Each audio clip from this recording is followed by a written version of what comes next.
இன்று நிறைய முஸ்லிம் ஊர்களில், நிறைய முஸ்லிம் கிராமங்களில் பெற்றோர்கள் வந்து கவலைப்படுகிறார்கள். குறிப்பாக தாய்மார்கள் வந்து கவலைப்படுகிறார்கள். அவர்கள் கண்ணீர் வடிக்கிறார்கள், அவர்கள் கண்ணீர் சிந்துகிறார்கள். என்ன விடயம் என்று சொன்னால், நான் என்னுடைய மகனுக்கு எந்த விதமான குறைகளையும் வைக்கவில்லை, அவனுக்கு எல்லாவற்றையும் நான் கொடுத்தேன், அவனுடைய படிப்புக்கு நான் செலவு செய்தேன், அவனை நல்ல முறையில் இந்த உலகத்தில், இந்த பூமியில் நான் வாழ வைத்திருக்கிறேன். ஆனால் அவர்கள் கண்ணீர் சிந்துகிறார்கள், இரத்த கண்ணீர் வடிக்கிறார்கள். ஹஸ்ரத், என்னுடைய மகன் போதைக்கு அடிமையாக இருக்கிறான், என்னுடைய மகன் போதைக்கு அடிமையாக இருக்கிறான், என்னுடைய மகன் போதையை வியாபாரம் செய்கிறான் என்று சொல்லி பல பெற்றோர்கள், பல தாய்மார்கள் கண்ணீர் சிந்தக்கூடிய ஒரு காலத்தில் நாங்கள் வாழ்ந்து கொண்டிருக்கிறோம். அன்பார்ந்த வாலிபர்களே, அல்லாஹ்வின் நல்லடியார்களே,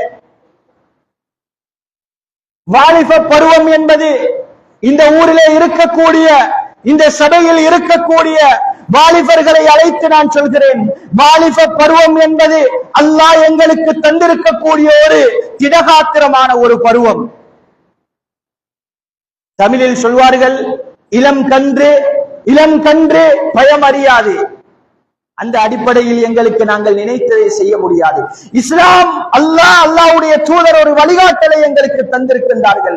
இந்த வாலிப வயது, திடகாத்திரமான வயது, உற்சாகமான வயது, இந்த வாலிபத்தை குறித்து மறுமையில் நிச்சயமாக விசாரிக்கப்படுவீர்கள்.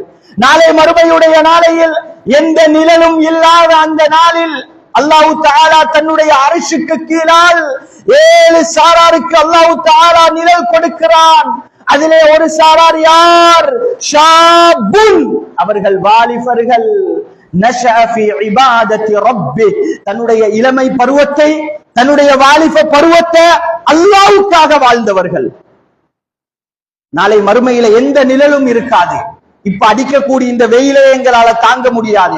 அந்த மறுமையுடைய நாளையில், எந்த நிழலும் இல்லாத அந்த நாளையில் அல்லாஹ் தஆலா 7 சாரார், சபஅத்துன் யுதில்லுஹுமுல்லாஹு ஃபீ ظில்லி யௌம லா ظில்ல இல்லா ظில்லு, எந்த நிழலும் இல்லாத அந்த நாளையில அல்லாஹ் தஆலா 7 சாராருக்கு தான் அரிசிக்கு கீழால நிழல் கொடுக்கிறான். அதுல ஒரு சாரார் வாலிப சமூகம்.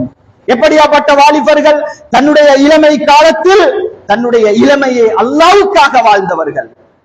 அன்பார்ந்த வாலிப உறவுகளே, அன்பார்ந்த வாலிப நெஞ்சங்களே, பல ஊர்களில் பல பெற்றோர்கள் வந்து கவலைப்படுகிறார்கள், என்னுடைய மகன் போதைக்கு அடிமையாகி அவனுடைய வாழ்க்கையை நாசமாக்கி கொண்டு வாழ்ந்து கொண்டிருக்கிறான்.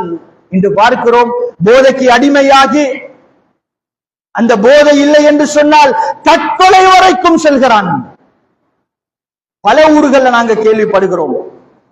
அந்த போதையை வாங்குவதற்கு அவன் கையில சல்லி இல்ல, காசு இல்ல, அதற்காக திருடுகிறான்.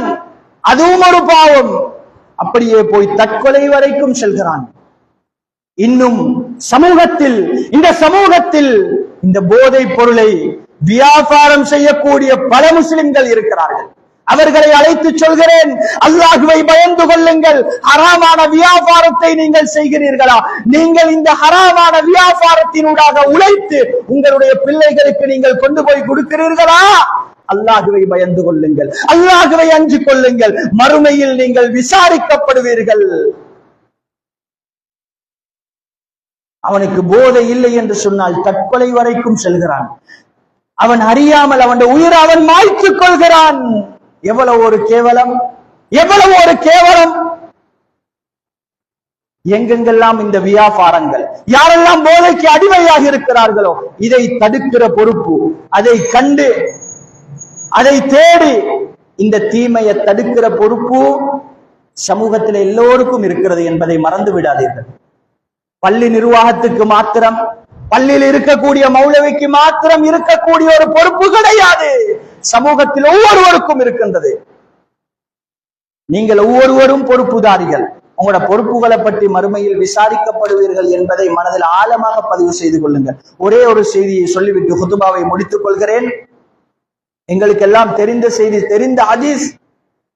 பாலைவனத்தில் ஒரு மனிதன் பயணிக்கிறார். அவரே ஒரு ஒட்டகத்தில் பயணிக்கிறார். நீண்ட பிரயாணம். அவர் களைப்படைகிறார். ஒரு இடத்தில் கொஞ்ச நேரம் ஓய்வெடுக்கிறார். ஓய்வெடுத்து கண் விழித்து பார்க்கிறார். அவர் பயணித்த அந்த ஒட்டகத்தை காணவில்லை. அவர் கொண்டு வந்த அந்த சாப்பாட்டு பொதியை காணவில்லை. அந்த மனிதன் தடுமாறுகிறான். அல்லாஹ்விடத்துல கையேந்துகிறான். ஒரு ஆபத்தான நிலைமையில, இக்கட்டான நிலைமையில அல்லாஹ்விடத்தில் அந்த மனிதன் கையேந்துகிறார்.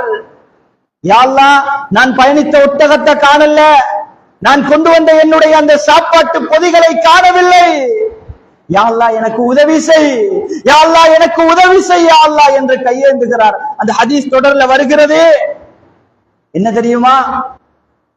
வமல்பசுஹு ஹராம், அவர் உடம்புல உடுத்திருக்கக்கூடிய ஆடை ஹராம், ஹராமான சம்பாத்தியம், ஹராமான பொருளாதாரம்.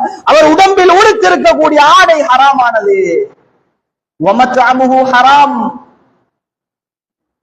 அவர் சாப்பிடக்கூடிய சாப்பாடு ஹராமானது. வமஷ்ரபுஹு ஹராம், அவர் குடிக்கக்கூடிய குடிபானங்கள் ஹராமானது.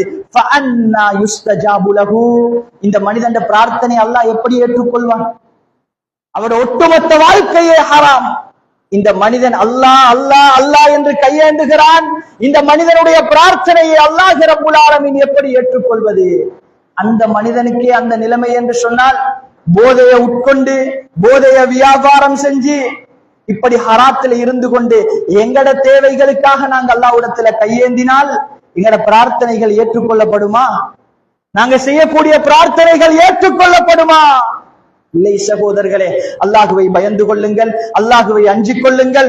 நன்மையை ஏவி தீமையை தடுக்கிற பொறுப்பு சமூகத்தில் ஒவ்வொருவருக்கும் இருக்கின்றது என்பதை ஆழமாக மனதில் பதிவு செய்து கொள்ளுங்கள்.